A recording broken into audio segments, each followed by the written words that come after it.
Ok, c'est parti pour notre quatrième et dernier volet de la guerre des paradigmes. Au premier, on a vu en fait euh, les paradigmes des relations internationales. Au deuxième, on a vu les paradigmes euh, concernant la définition du nazisme, qui l'est, qui ne l'est pas. C'était pas mal, c'était intéressant. Qui est l'ennemi en fait, le paradigme de l'ennemi, voilà. Au troisième, on a vraiment très rapidement survolé grâce à Lavrov le paradigme systémique qui va opposer l'unipolarité contre multipolarité. On va sûrement avoir d'autres choses là-dessus, mais on a vraiment été vite encore sur ce sujet. Et donc là, pour ce quatrième petit volet, on va voir les paradigmes de stratégie de guerre. Parce que là aussi, euh, c'est vraiment ça qu'on a observé, c'est une mutation totale dans sa façon de faire des guerres, de les, de les mener, de les présenter, etc. De les gagner, donc. On va commencer donc avec l'article de Israël Shamir, où là, il passe en revue, en fait, le cheminement de cette guerre. Le déclencheur immédiat était le problème du sommet de Genève, des deux présidents. Oui, bon, d'accord, qui apparemment a mal tourné. C'est vrai que c'était intéressant parce que c'était juste avant le début du déclenchement des événements. Il y avait bien un sommet à Genève et c'est vrai que alors il explique nous ne savons pas ce qui a mal tourné.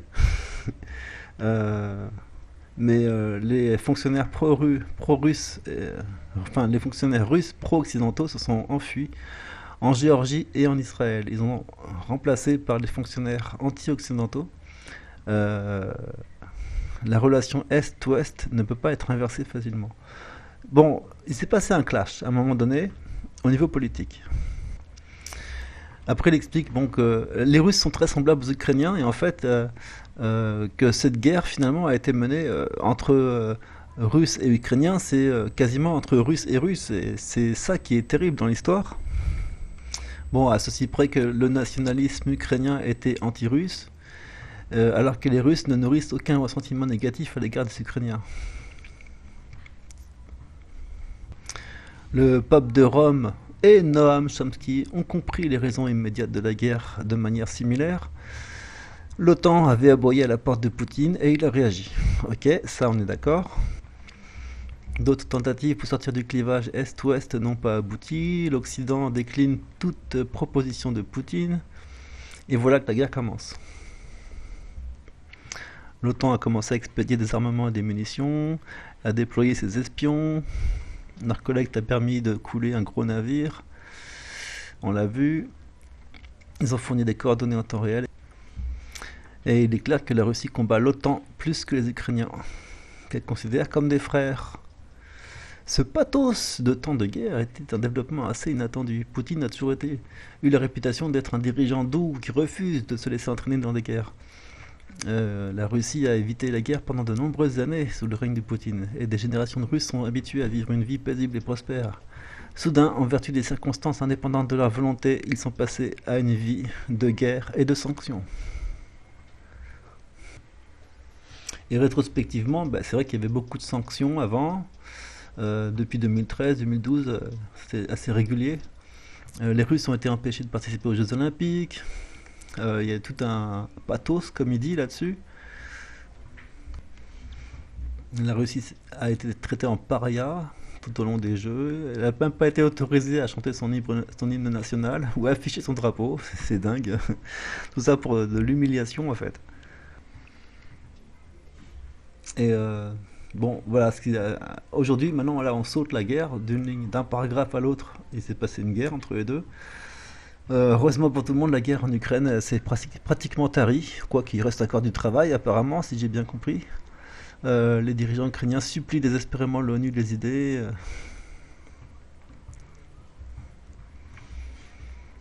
Les Russes sont mécontents. Ah, ils pensent que ils peuvent faire dérailler la guerre de l'OTAN et des sanctions internationales en retenant judicieusement le gaz et le pétrole. Bon, l'embargo sur le pétrole arabe a mis les États-Unis à genoux, déjà dans les années 70. Tout ça, ça nous décrit en fait une guerre hybride, guerre de quatrième génération, guerre qui se produit sur tous les flancs possibles et imaginables, sachant qu'il n'y a pas que le terrain de jeu de guerre, le théâtre des opérations.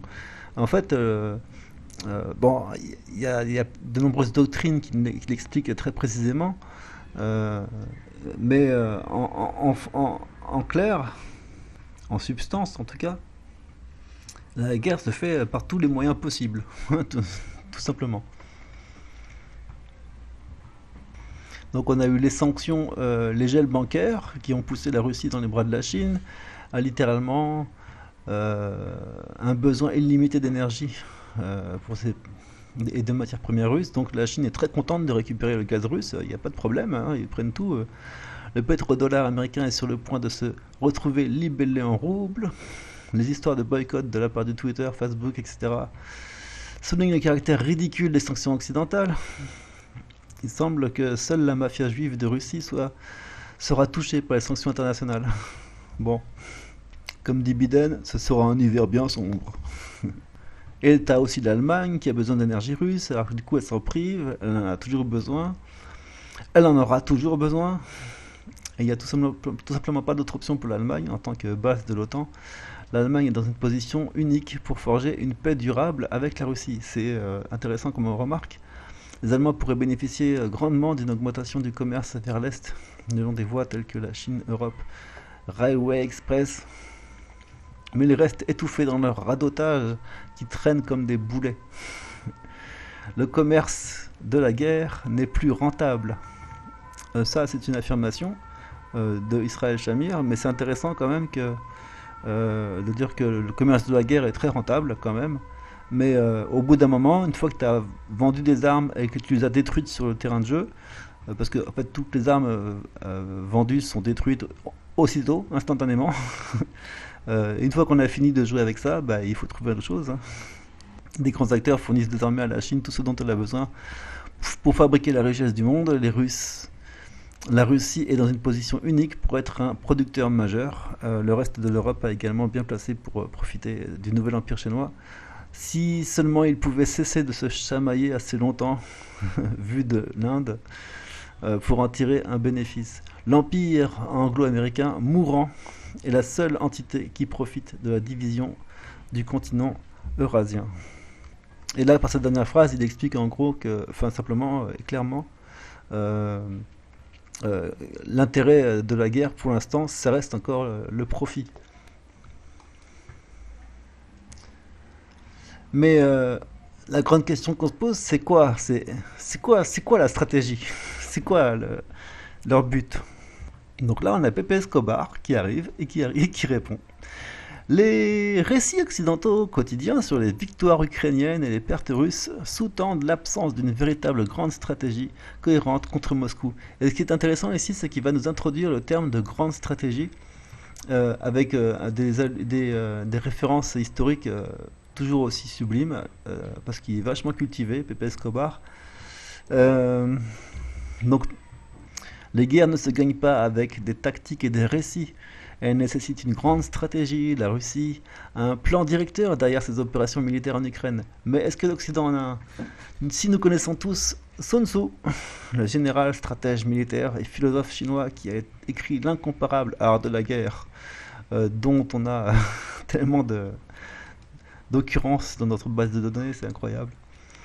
On connaît au moins le stratégicon, l'équivalent byzantin sur la guerre. La Byzance du 6e siècle. Alors je ne veux pas vous faire toute l'histoire, mais il va pouvoir lancer ce sujet pour pouvoir rebondir là-dessus à la fin de l'article en fait. En gros, bah, c'était une bagarre d'empire, hein, déjà à l'époque de Byzance. Et Byzance ne pouvait pas s'imposer en suivant simplement le schéma classique de la puissance brute de l'Empire romain. Il n'en avait tout simplement pas les moyens, donc la force militaire devait être subordonnée à la diplomatie, un moyen moins coûteux d'éviter et de résoudre les conflits. Et nous pouvons ici établir un lien fascinant avec la Russie d'aujourd'hui, dirigée par Poutine, et son chef de la diplomatie, Lavrov. Ce qui est marrant, c'est que ceux qui ont les moins de moyens, c'est quand même ceux qui sont attaqués, et ceux qui font usage de plus de moyens peu onéreux tels que la propagande, ce sont ceux qui attaquent. Ça, c'est une petite nuance. La primauté stratégique pour Byzance était, plus que la diplomatie ou militaire, était une affaire psychologique. Le mot stratégia lui-même est dérivé du grec stratégos, qui ne signifie pas général en termes militaires, comme le croit l'Occident, mais correspond historiquement à la fonction de gestion politico-militaire. Stratégos. C'est la fonction de gestion politico-militaire. Intéressant. Tout commence par le si tu veux la guerre, prépare. Si tu veux la paix, prépare la guerre. La confrontation doit se développer simultanément sur plusieurs niveaux. Grande stratégie, stratégie militaire, opératif et tactique. Voilà, il ne faut pas confondre tactique et stratégie. Mais des tactiques brillantes, d'excellentes informations opérationnelles et même des victoires massives sur les grands théâtres de guerre ne peuvent compenser une erreur fatale en termes de grande stratégie. Et là, on tient le centre de son discours dans cet article. Il suffit de regarder les nazis pendant la Seconde Guerre mondiale. Ils n'avaient pas de grande stratégie. Ils n'avaient pas de but. Ils n'avaient pas d'idéal à poursuivre, à part un délire. Ou en tout cas, leur délire ne tenait pas debout. Et c'est là la faiblesse d'une stratégie. C'est si ton délire ne tient pas debout, ta stratégie est vouée à l'échec. Et donc ceux qui ont construit un empire, comme les Romains, ou l'ont maintenu pendant des siècles, comme les Byzantins, n'ont jamais réussi sans suivre cette logique d'avoir une stratégie à long terme, d'avoir une pensée. Et donc ces experts du Pentagone et de la CIA ne savent rien. Ils n'ont pas ça. Et c'est ça qui les voue à l'échec d'office. À part ce qu'on a vu avant, évidemment, sur les analyses faites par des philosophes qui décrivent les systèmes de relations internationales comme étant de type libéral, etc. Mais ça, ce sont les analystes qui font ces réflexions. Mais les acteurs eux-mêmes, ils n'ont pas forcément cette réflexion. Ils sont dans un état d'esprit basé sur une amélioration ou changement d'un système passé qu'ils essayent d'adapter au présent et avec des fonctions qui servent principalement à générer des profits. Mais voilà quoi, à part le profit, il n'y a aucune stratégie de fond. Et donc, dans le cadre de l'opération Z, c'est comme ça qu'on l'appelle, au pays du 404, les Russes se délectent d'une ambiguïté stratégique totale qui déconcerte complètement l'Occident collectif. Le Pentagone ne dispose pas de la puissance de feu intellectuelle nécessaire pour se montrer plus malin que l'état-major russe. Seules quelques exceptions comprennent qu'il ne s'agit pas d'une guerre, puisque les forces armées ukrainiennes ont été irrémédiablement mises en déroute. Mais ce que l'expert militaire et naval russe Andrei Martyanov, que nous adorons, appelle une opération de police à armes combinées, un travail en cours de démilitarisation et de dénazification.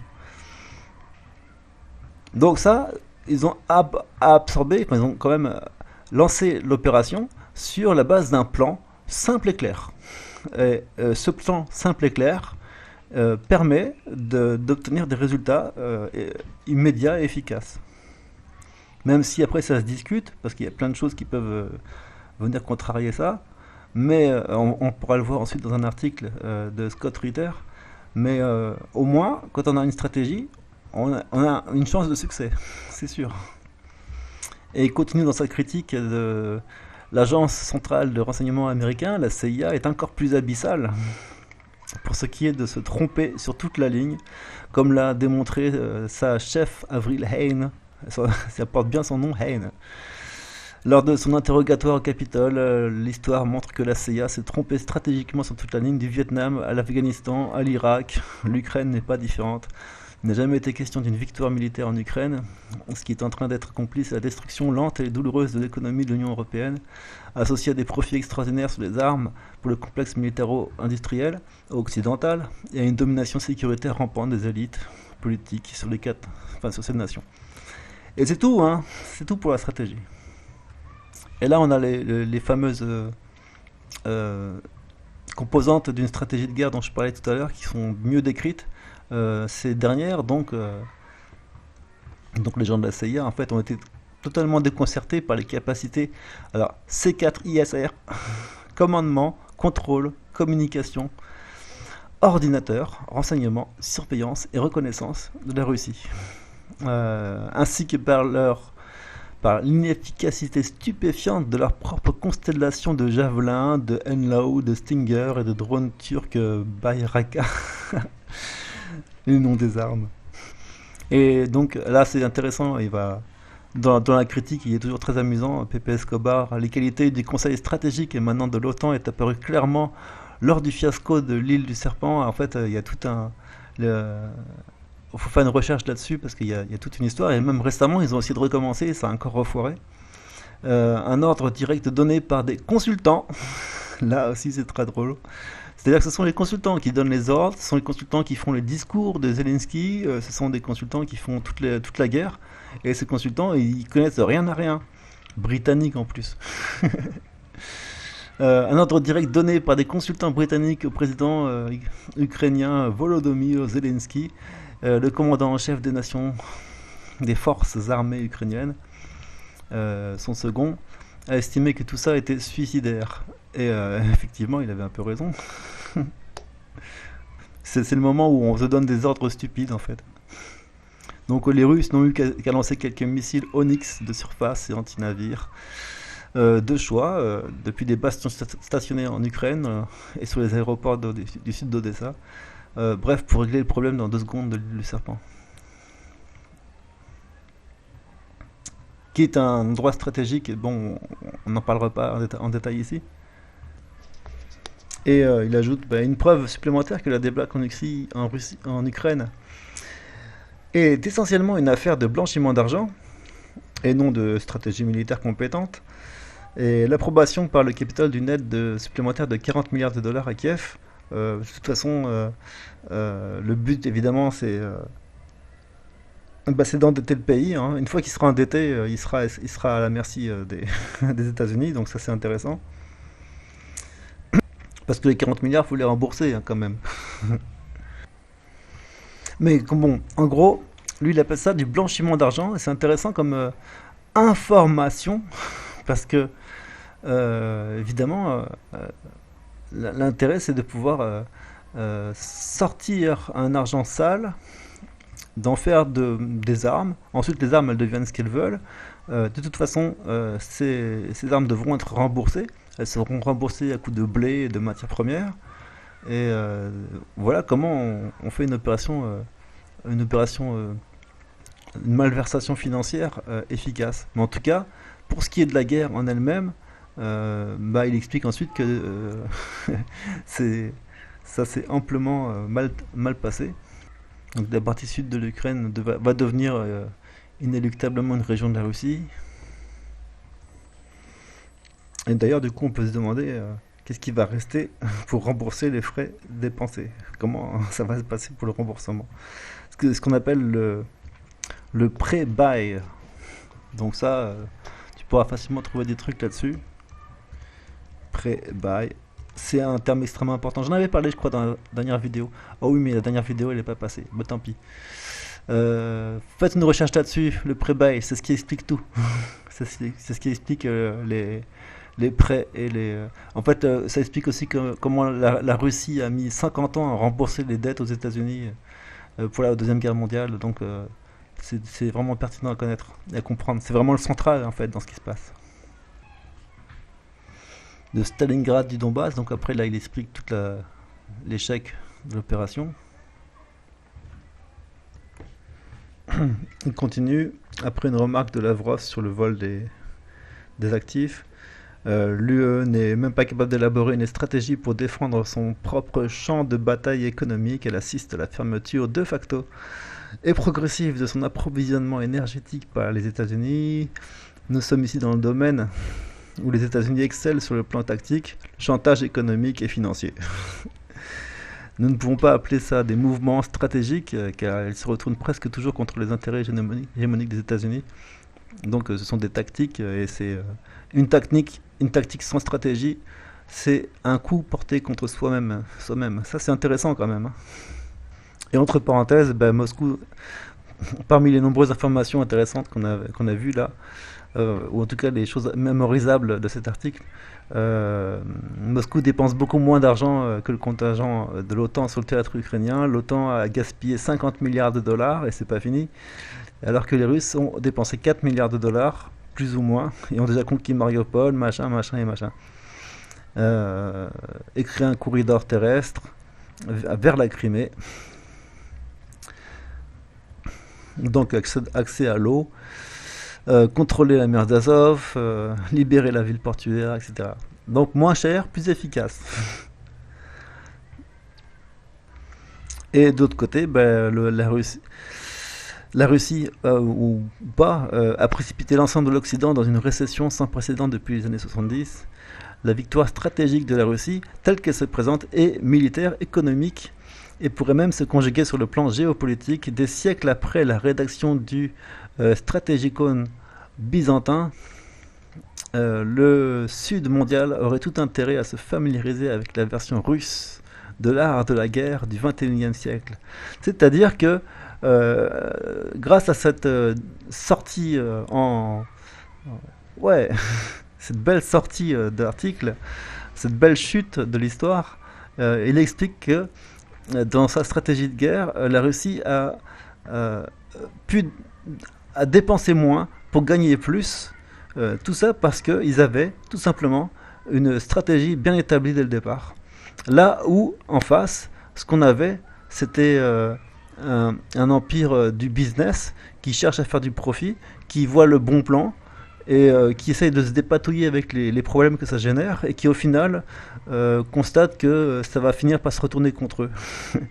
Donc toute la question de cet article, c'était quand même sur la pertinence déterminante de la définition correcte d'une stratégie dans une guerre, parce que le résultat, c'est le rapport entre les effets et les coûts qui est incomparablement meilleur qualitativement que si on part sans stratégie. En fait, même Sun Tzu, il le disait clairement dans ses écrits.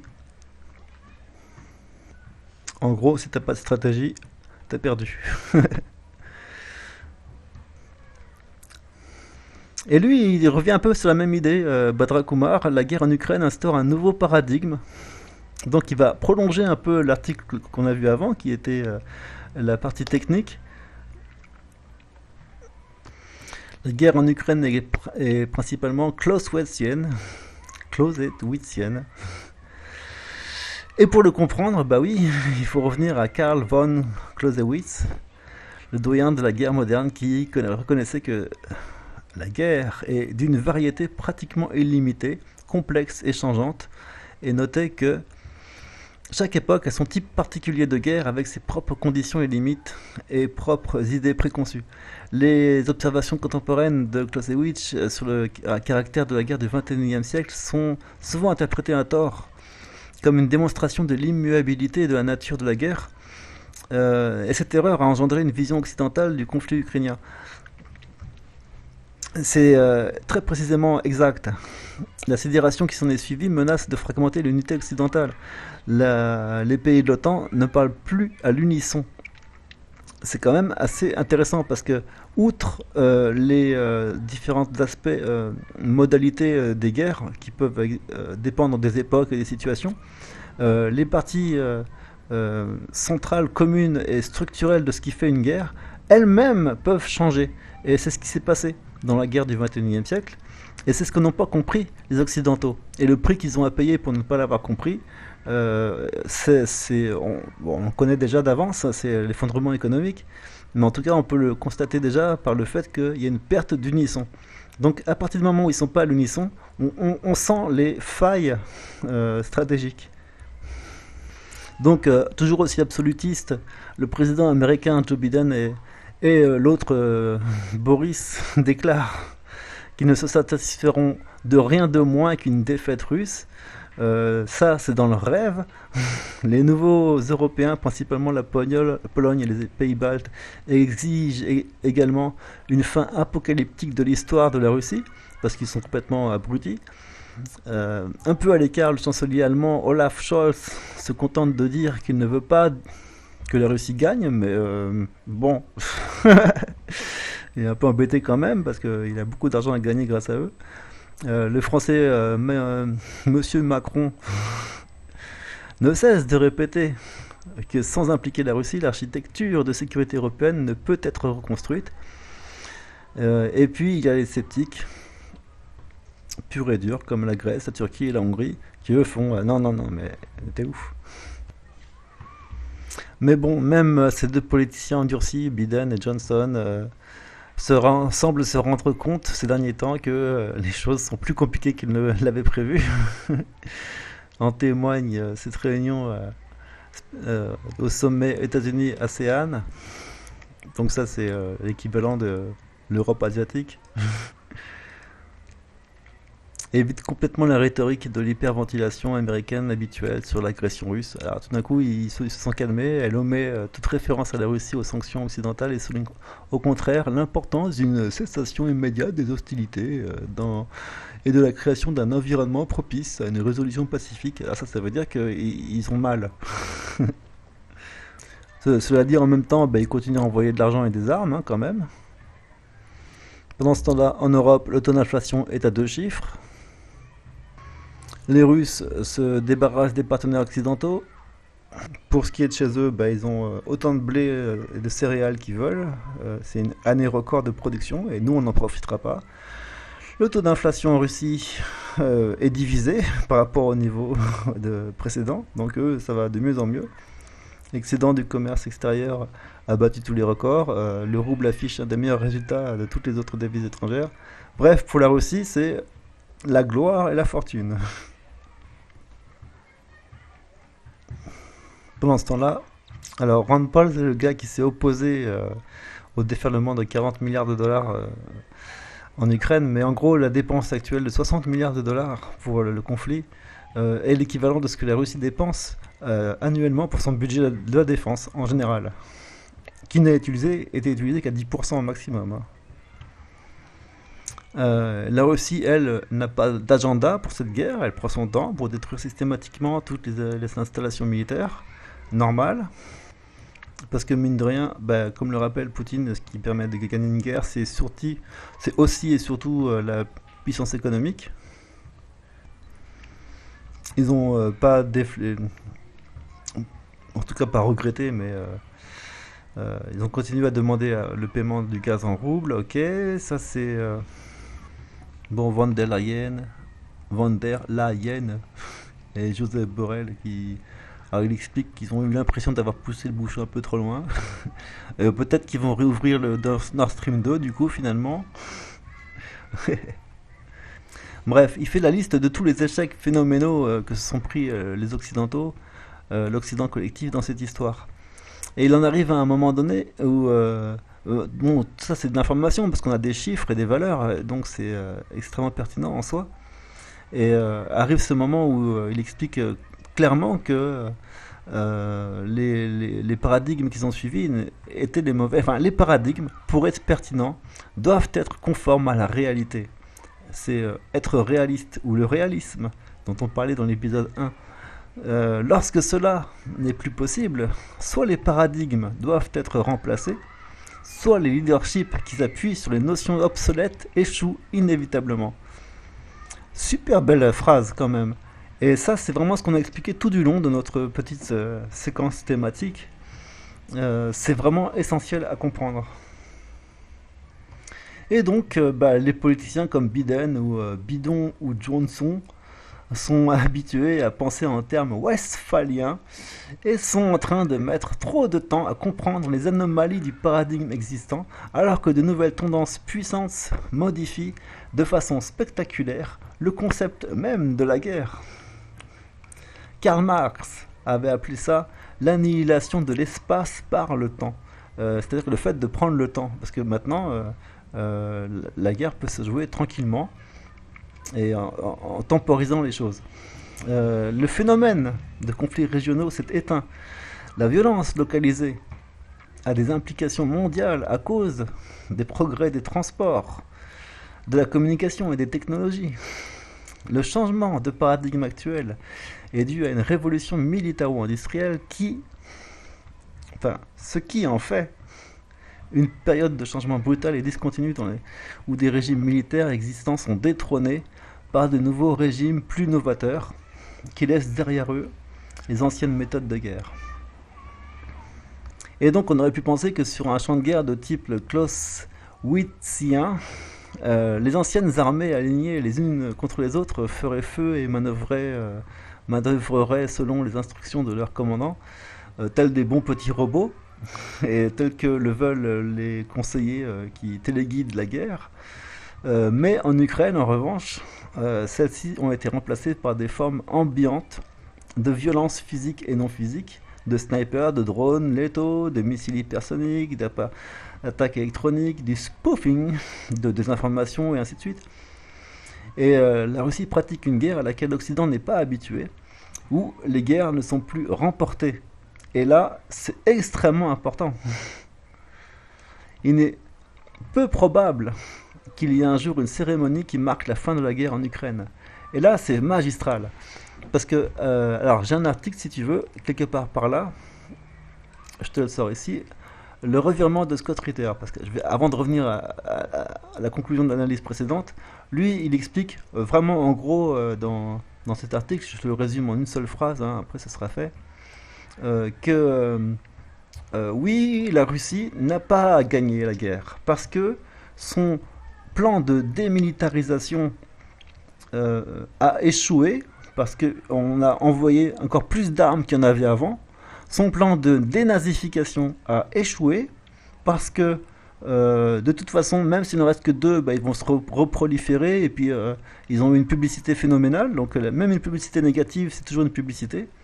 Donc là-dessus, c'est aussi quand même assez un échec. En plus, ça a été promu dans les médias, ça a été euphémisé, etc. Il y a plein de choses qui se passent qui montrent du nazisme qui est rampant en fait. Donc il est toujours là et c'est un vrai désastre. Et le troisième objectif de la guerre qui était l'éloignement de l'OTAN des frontières de la Russie, lui aussi est un échec parce que finalement tu as la Finlande et la Suède qui désirent adhérer tout d'un coup à l'OTAN sans aucune raison, créant un nouvel espace de menace. Au cas où l'Ukraine serait perdue, il y aurait un nouvel espace de menace qui serait en Finlande et en Suède. Et donc, tous les objectifs désirés par l'opération spéciale sont un échec. C'est quand même phénoménal. Et pourtant, la guerre est gagnée. C'est assez étonnant. Et là, ce qu'il nous explique, c'est que les guerres ne sont pas remportées. C'est-à-dire que, de toute façon, c'était pas une guerre. C'était une opération spéciale. Elles ne sont pas remportées, les missions sont accomplies. Là pour l'instant, il a juste récupéré le Donbass. Apparemment maintenant, les deux contrées de Lugansk et de Donetsk seront, et ainsi que la Crimée, vont être attachées à la Russie. Bon, ok, c'est toujours ça. Mais les effets escomptés ne sont pas vraiment ceux qui étaient désirés. Et en même temps, il n'est pas possible de dire que c'était pas une victoire complète à tous les niveaux, parce que au-delà de ça, les réponses aux sanctions qui ont été émises contre la Russie ont elles-mêmes permis de générer et de certifier et de concrétiser un nouvel espace stratégique et monétaire mondial au niveau de l'Orient en termes généraux. Et ce qui s'est passé, c'est que l'histoire a fait un grand bond en avant, sans pourtant qu'il soit facilement définissable de dire, sans pourtant qu'il soit facile à définir que si la guerre a été gagnée ou perdue, on ne sait pas, on ne sait même pas. C'était un événement, un épiphénomène quasiment. Et entre parenthèses, si la guerre avait voulu être déclenchée en tant que telle, enfin si les choses tournaient mal, Poutine a toujours la possibilité de déclencher une véritable guerre en bonne et due forme à l'ancienne, et c'est quelque chose qui est toujours toujours possible en fait. Et donc on enchaîne dans la foulée sur la signification de la guerre au XXIe siècle. Donc tu vois, troisième auteur, Thierry Messant, qui nous parle toujours du même thème. On est parti de Où est la stratégie occidentale par Pepe Escobar. La guerre en Ukraine instaure un nouveau paradigme de Badra Kumar, et donc on enchaîne tout de suite sur, dans la foulée avec Thierry Meussan, la signification d'une guerre au XXIe siècle. C'est intéressant que que ces auteurs se soient alignés les uns à la suite des autres sur ce même sujet.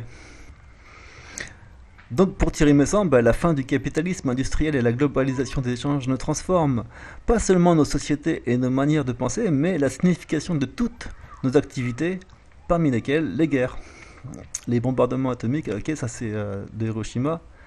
Alors, de toute manière, dans la définition des guerres, la guerre d'Ukraine a débuté soit avec le nazisme pour les uns, soit il y a 8 ans pour les autres.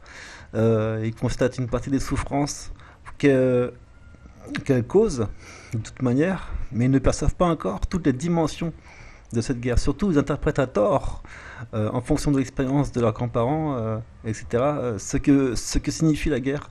Mais qu'est-ce que c'est la définition d'une guerre, les guerres ne sont que des successions de crimes. De toute manière, c'est la base. Dès qu'elle se déclenche, la guerre interdit les nuances. Chacun se positionne dans son camp. Celui qui n'obtempère pas est immédiatement broyé. C'est un moment où une interdiction des nuances contre chacun à réécrire les événements, dans la mesure où la propagande est tellement puissante qu'on ne sait même plus où est la vérité ou pas. Donc il y a une confusion générale. La guerre fait souffrir et tue sans distinction, puisque de toute manière dans tous les camps c'est la même souffrance.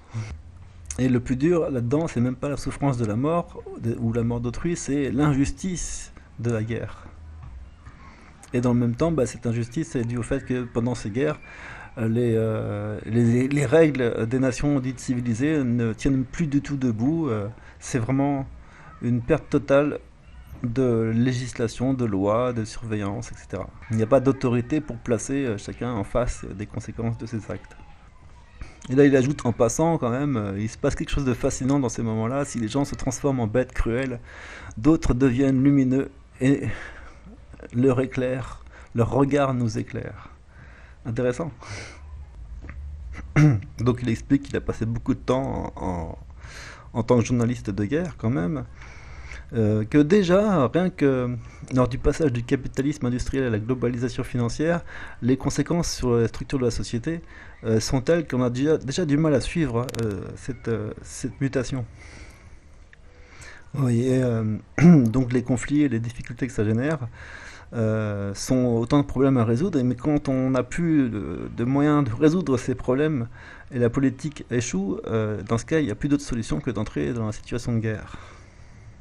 Et justement, c'est ça qui s'est passé. Les Straussiens états-uniens ont inexorablement acculé la Russie en Ukraine en ne lui laissant pas d'autre choix que d'entrer en guerre, avec le risque évidemment de déclencher une guerre mondiale à la fin. Là, il va nous rappeler une phrase qu'on a presque déjà lue littéralement. Certains continuent à raisonner selon des principes qui prouvaient leur efficacité, mais ne sont plus adaptés au monde. Et ils avancent pourtant et peuvent provoquer des guerres sans le vouloir. Intéressant, hein? Donc du coup, la guerre peut être une émanation d'une activité liée à un paradigme qui a déjà changé entre-temps. C'est-à-dire que les gens continuent à faire comme ils faisaient toujours, mais ça crée des problèmes, et ces problèmes sont insolvables, et donc l'insolvabilité engendre la guerre. Ce qui est intéressant, c'est ça. Il déclenche la guerre sans le vouloir. C'est aussi une remarque qui a été faite par Henri Guénaud, nous marchons comme des aveugles vers la guerre. C'est une question anthropologique quasiment, hein. On ne se rend pas compte qu'on y va, parce que le monde a changé, et nous on continue à agir comme si le monde n'avait pas changé, et du coup plus rien ne marche, et du coup ça déclenche la guerre. C'est extrêmement intéressant, hein. En résumé, en fait, on peut dire que si une guerre se déclenche, réciproquement en tout cas, ça signifie qu'un paradigme a changé quelque part, entre-temps, sans qu'on s'en rende compte. Une différence qui s'est faite pour la guerre du XXIe siècle, c'est que les combattants peuvent être n'importe qui. Il n'y a plus de différence entre les civils et les militaires. Dans les démocraties, on balayait l'organisation des sociétés en caste ou en ordre. Chacun peut devenir un combattant. Les levées en masse des guerres totales ont brouillé les cartes. Désormais, ce sont les civils qui commandent les militaires. Intéressant comme remarque. Et ils ne sont plus d'innocentes victimes, mais sont devenus les premiers responsables du malheur général, dont les militaires ne sont que les exécutants. Pardon. Et donc, à la différence, au Moyen Âge, la guerre était l'affaire de nobles, et seulement d'eux. En aucun cas, la population n'y participait. L'Église catholique avait même édicté des lois de la guerre afin de limiter l'impact des conflits sur les civils. Et tout ça ne correspond plus du tout à ce que nous vivons aujourd'hui. Alors là aussi, avec cet exemple de l'égalité homme-femme, il montre un changement de paradigme qui s'est opéré discrètement, d'où le terme de discrètement, parce que ce qui est discret, c'est ce qui est quasiment en pointillé ou non, discontinu en fait, et donc difficile à mesurer. C'est que non seulement les soldats sont aussi des femmes, mais elles peuvent aussi être des commandants ou civils, des commandants civils. Le fanatisme n'est plus l'exclusivité du sexe fort. Certaines femmes peuvent s'avérer encore plus dangereuses, ça, c'est sûr. C'était juste pour dire. Mais nous, on n'est pas forcément conscient de ces changements, en tout cas dans la structure des systèmes militaires. Et il s'ensuit des positions bizarres, comme le refus des Occidentaux de rapatrier les familles des djihadistes qu'ils ont laissé partir sur le champ de bataille et de les juger. Chacun sait que beaucoup de ces femmes sont beaucoup plus fanatisées qu'elles ne l'étaient, que n'était leur époux, euh, mais, euh, mais on préfère quand même nier ça et garder, en fait, faire garder leurs enfants par, c'est ce qu'il explique, on préfère payer des mercenaires kurdes pour garder pour les garder avec leurs enfants dans des camps le plus loin possible. Donc finalement, c'est encore plus grave que de les rapatrier et de leur offrir une éducation.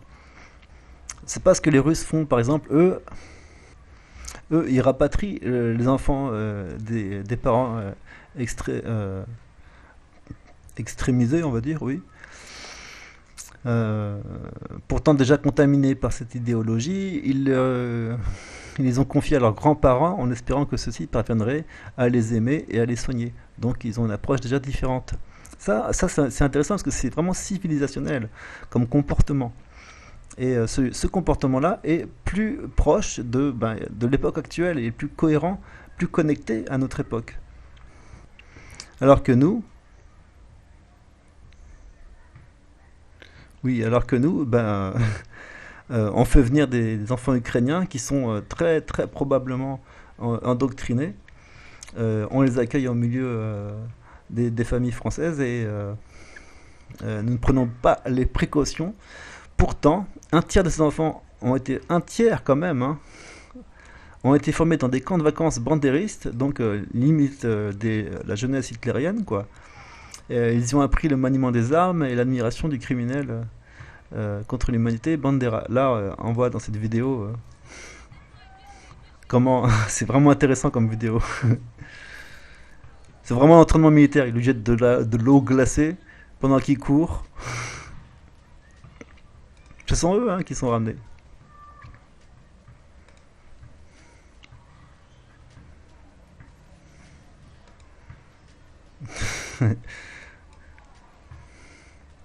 Voilà.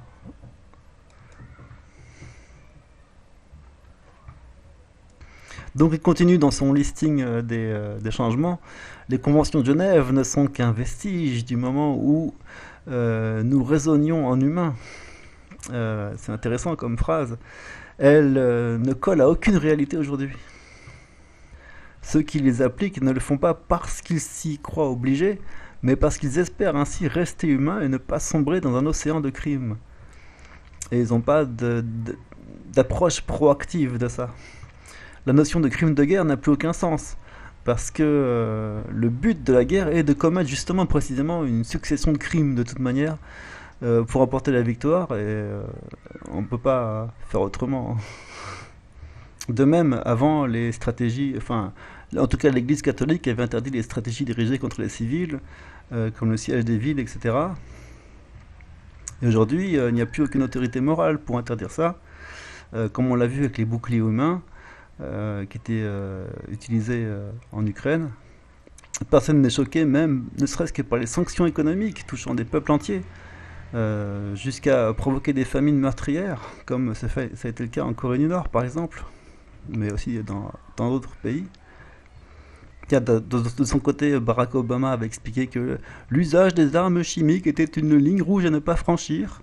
Et bah tiens donc, juste après, Biden a installé un vaste système de recherche euh, en armes biologiques en Ukraine, justement, sans pitié, sans problème.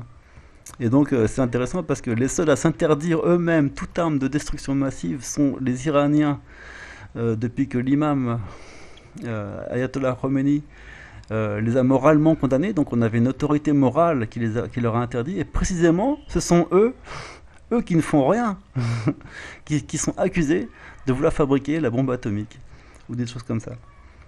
Donc encore un autre point, pour le passé, on déclarait des guerres pour s'emparer des territoires. À la fin, on signait un traité de paix pour modifier le cadastre, tout simplement. C'est purement administratif. Et à l'heure des réseaux sociaux, l'enjeu est moins territorial et plus idéologique.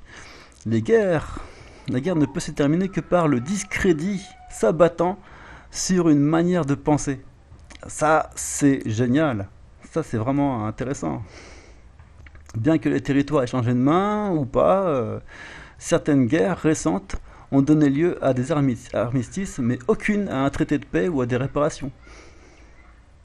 Et pour revenir sur ce point précis que j'ai souligné, ce qui est intéressant, c'est la manière de penser, parce que la manière de penser peut conduire à la compréhension, à l'adoption d'un paradigme et de tout un système social.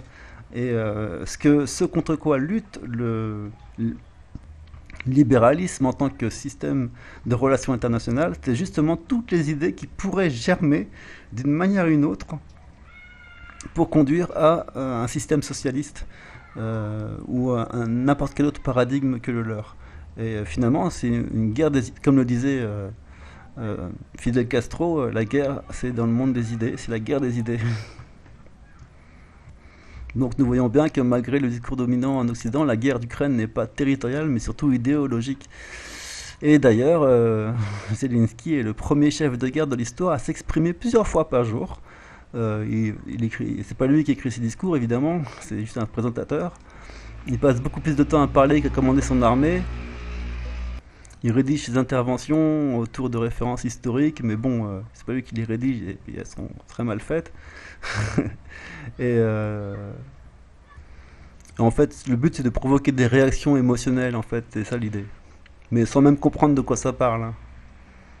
Aux Anglais, ils parlent de Winston Churchill, ils applaudissent. Aux Français, ils parlent de Charles de Gaulle, ils applaudissent. Et à tous, ils concluent gloire à l'Ukraine. Et ils ne comprennent même pas l'allusion. Alors, ils trouvent ça joli. Mais bon, ceux qui connaissent, qui ont lu en tout cas, et qui connaissent l'histoire de l'Ukraine, reconnaissent les cris de guerre bandéristes. Et celui qui hurlait en massacrant 1,5 million, etc. Et on les reconnaît facilement quand on connaît l'histoire. Donc la guerre ne se limite pas au champ de bataille, il devient indispensable de conquérir les spectateurs. Durant la guerre en Afghanistan, Bush et Tony Blair ont tenté de détruire la chaîne de télévision sur satellite Al Jazeera. Justement, même si elle n'avait aucun contact sur les belligérants, elle donnait quand même donner à penser aux spectateurs du monde arabe. Et ça, c'est mal. Et il conclut là-dessus.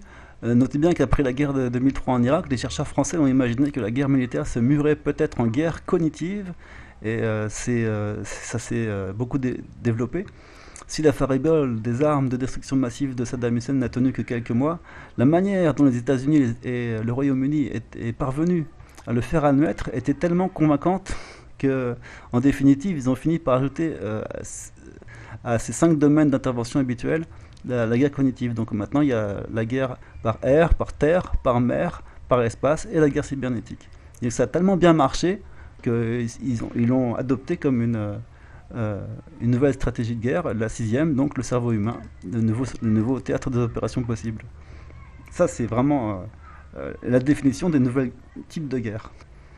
Et actuellement, il explique que si l'Alliance évite de s'affronter à la Russie dans les 4 premiers, donc air, terre, mer, espace, au moins sur le plan cybernétique, alors on n'a pas beaucoup de données là-dessus, mais on en a quelques-unes quand même, des attaques par DDoS en Russie, là-dessus ils sont très actifs, et la guerre cognitive, ça aussi, c'est vraiment le principal domaine utilisé.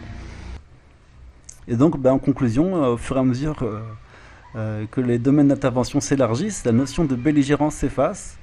Ce ne sont plus les hommes qui s'affrontent, mais les systèmes de pensée. La guerre se globalise. Donc, durant la guerre en Syrie, plus d'une soixantaine d'États n'ayant aucun rapport avec le conflit et envoyèrent des armes. Et aujourd'hui, une vingtaine d'États envoient des armes en Ukraine. Mais comme nous ne comprenons pas les événements en direct,